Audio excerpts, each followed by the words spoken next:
Hi everyone, welcome to Chem 331. This is the first of the many videos you will see throughout the course, and this is about the lab. And I always prefer my students watch the lab before they come to the lab so they have at least a broader idea of what they're going to be doing that day in lab. Alright, the first lab is about recrystallization of naphthalene. Okay, naphthalene is an organic compound. It contains only carbon and hydrogen, and it's also got double bonds, single bonds, and everything. Okay, with that said, the solute, obviously what we will use for the lab is naphthalene, and the solvent that we are going to dissolve the solute is methanol. Okay, now we will use about a gram of naphthalene. You don't want to go too far from a gram because then it's going to take just longer. Okay, and the amount of solvent, which is methanol, that we use is not a set amount. Okay, you add as you go.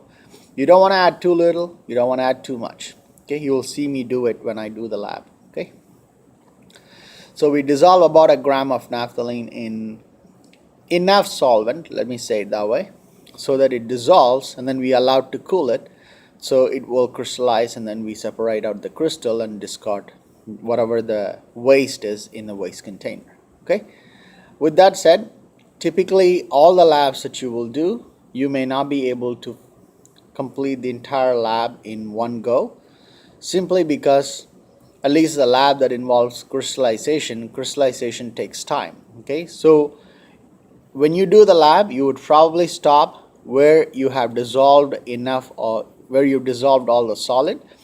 And before you even start, label your beakers. I will give you tapes.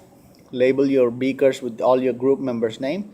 So when you finish, as you will see, you just remove the beaker from the hot plate and set it on your station, or I can give you a space in the chemical hood where you will just leave it undisturbed. If you disturb it, you're not going to crystallize, or you would in other ways may initiate false crystallization, and that's not correct. So when you come back next lab, while one of your group members doing part of the second lab, you would finish the first lab. Okay, so that's why I said you will work in groups, simply because of this. So this will be an ongoing trend in almost every lab that you will do.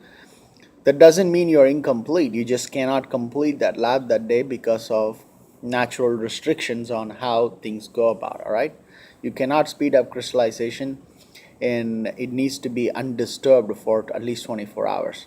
You can obviously sit in the lab for 24 hours. So when you come back next Friday, one of your other group members will start lab 2, while one of your group members will stay back, finish lab 1, and give the report on behalf of your group. All right, of course you all contribute to the report, but one person would be in charge of the lab 1, the other one would contribute to lab 2. All right, with that said, I'm going to stop here. When I come back, I'm going to show you the experimental setup. It's pretty simple. There's little you can go wrong, and we don't have enough hot plates, so we have just enough. So you would have to be courteous to share your hot plate with your neighbors in case if you run out of it. All right, I'll be back with the experimental setup.